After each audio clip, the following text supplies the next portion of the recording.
In the new fourth chapter of Poppy Playtime, Dr. Harley Sawyer's appearance differs from the trailer. But is there any chance we didn't kill him off completely? And anyway, one of the main antagonists died kind of quickly. It's possible that Harley Sawyer didn't die, and he's still alive deep underground, because he was essentially the main network, the main server of Playtime Co. As the story progresses, players find an interesting cassette tape that sheds some light on what is going on. On the tape, we hear a conversation between three characters: Eddie M. N. Ritterman, Stella Graber, and Leith Pierre. In this dialogue, they discuss what they should do about Harley Sawyer. Ritterman suggests the drastic solution is to kill the doctor, but Pierre informs them that he has a more constructive idea. He believes that Harley may still be useful and suggests another option. This conversation makes us realize that Harley has been betrayed by his own colleagues, and it is they who have done to him what we see in the game. Unlike the other experiments, who have been given monstrous looks that resemble their toy counterparts, Harley Sawyer has been imprisoned in the security of the Playtime Co. Here, his obsession with science and lack of humility was nipped in the bud. Now the doctor is forced to follow the instructions of the lab technicians and can do nothing on his own, as all his intentions can be read like an open book. Remember the trailer where we saw the doctor's thoughts on screen in a visual format? I think the staff could see the same thing through Harley Sawyer's screens. He is no longer able to control his destiny and is forced into submission, which certainly makes him resentful and seeking revenge. But if Harley Sawyer has indeed become part of the program, it raises a reasonable question. Does he really need those organs that the protagonist destroyed in Chapter 4 to defeat the Doctor? What if everything that happened was part of Harley Sawyer's cunning plan? What if destroying his organs was just a distraction designed to mislead us? What if Dr. Harley Sawyer is still alive? Throughout the chapter, the Doctor constantly speaks to us, making us question who we are in the story and our morals. His words, full of sarcasm and mockery, are designed to break our spirit and make us question the rightness of our actions. He skillfully plays on our emotions, constantly questioning our actions and motives. We begin to wonder if our decisions are the right ones and what the consequences are. Is helping Poppy really a good idea? Is she really that honest with us?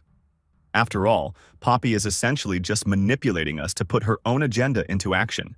She's willing to sacrifice anything and anyone to get her way. That's something Doey the Doman points out repeatedly. And if you look at it from that point of view, Poppy is no better than the Doctor himself. But despite Harley Sawyer's attempts to stop us, the Doctor remains a mere observer. His words and attempts at manipulation only make our progress more difficult, but they can't stop us completely. We continue forward despite all his tricks and traps. He puts all kinds of obstacles in our way, trying to slow us down and weaken our resolve. However, we persevere, not allowing him to break our spirit. In his attempts to confront us directly, the Doctor reveals his true power through his Guardian bots. These machines, designed for defense and offense, become a serious threat in our path. When we finally reach the rendezvous with Harley Sawyer, an unexpected twist awaits us. Instead of a tense boss battle or a long monologue from the villain, we see him in a completely different light. The Doctor appears to us as a brain in a tank, surrounded by guard bots and a multitude of monitors. His physical body is no longer a threat, but his life source is still threatened. The protagonist overloads the system, which jeopardizes the Doctor's life. In his last desperate attempt to survive, he lunges at us along with his guards, hoping to destroy us and preserve his existence. A burst of energy causes a massive explosion that destroys Sawyer. His last words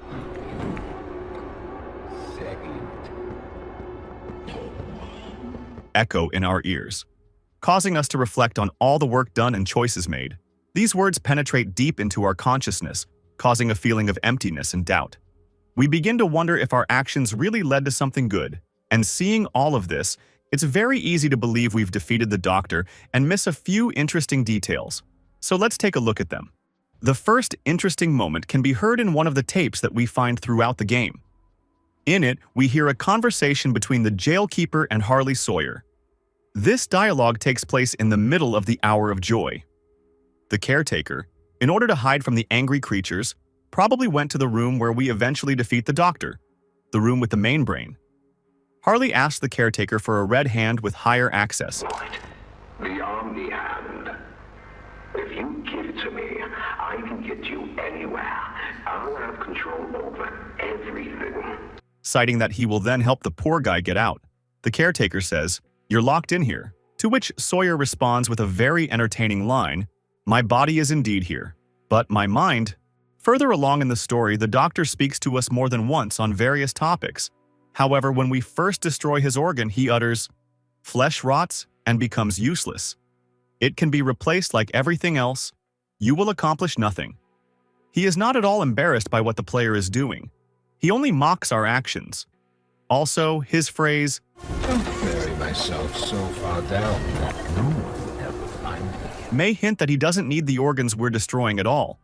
Perhaps it's just a distraction to dull the attention of the protagonist or prototype. A deception that gives a sense of false control over the Doctor, creating the illusion of his vulnerability. Perhaps Harley is alluding to the fact that he was somehow able to retain his consciousness even after his body was destroyed. One of the key theories explaining this phenomenon is based on the idea of consciousness transfer. Perhaps while the protagonist was making his way to the heart of the factory, or even earlier when he was first placed in the Playtime Co system, Harley Sawyer could have developed technology that would have prevented him from being destroyed so easily. If Harley Sawyer did develop such technology, it is possible that his consciousness could exist separately from his body. This opens up a lot of possibilities for plot development later on, because in my opinion, Harley is one of the smartest characters in the game. He knew that the protagonist would come to him and could have prepared himself. The Doctor could have created a spare body into which he could transfer his consciousness in case the original was destroyed. Or Harley could have prepared several spare bodies that could serve as his backup bodies, ensuring that he could continue to exist.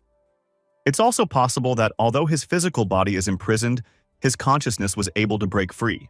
Perhaps Harley Sawyer has used his technological knowledge to create a device that can keep his consciousness separate from his body, and this device will allow him to retain his influence and control even after physical death. It is also interesting to consider the possibility that Harley may have turned his consciousness into artificial intelligence. His words, "I'll bury myself so deep that no one can get me," could mean that he hid his consciousness in the digital depths of the Playtime Co system.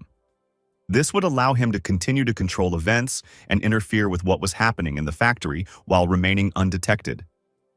He could use his new form to manipulate other characters and toys, as well as set traps for the protagonist in the future. If Harley Sawyer did retain his consciousness or become an artificial intelligence, he could continue to play a key role in the game's plot in the future. His presence could manifest itself through unexpected system crashes, cryptic messages, and surprise attacks from the toys he controls or any security bots. He could be a mysterious adversary whose true intentions and goals remain unclear until the very end of the game. However, this is just a theory, and whether he is really dead or not, we will only find out in the sequel. The developers of Poppy Playtime have done a great job creating an atmosphere of mystery and suspense that keeps us in constant anticipation. The game constantly challenges us, making us think about our actions and decisions. Future chapters of Poppy Playtime promise to be full of surprises and unexpected twists and turns that will continue to fascinate and intrigue us as players. With each new chapter, we learn more and more about the mysteries of the factory and what's behind the scenes of its operations. Be that as it may, the Playtime Company factory still holds many secrets for us to uncover. We will continue to follow the development of this exciting story and solve all its mysteries, because Poppy Playtime remains one of the most intriguing and fascinating games. Plot twists, unexpected discoveries, and new challenges will keep us in suspense and make us look forward to each new chapter. What do you think about it? Were we really able to beat Harley Sawyer? Or do you also believe in his possible return in future storylines? Is it possible that Harley Sawyer, like Huggy Wuggy, could make an unexpected appearance? What other secrets do you think the Playtime Co factory and its characters are hiding? Write your guesses and speculations on this in the comments, and I'll be sure to read them. Also, don't forget to like and subscribe to the channel. Good luck, everyone, and bye-bye.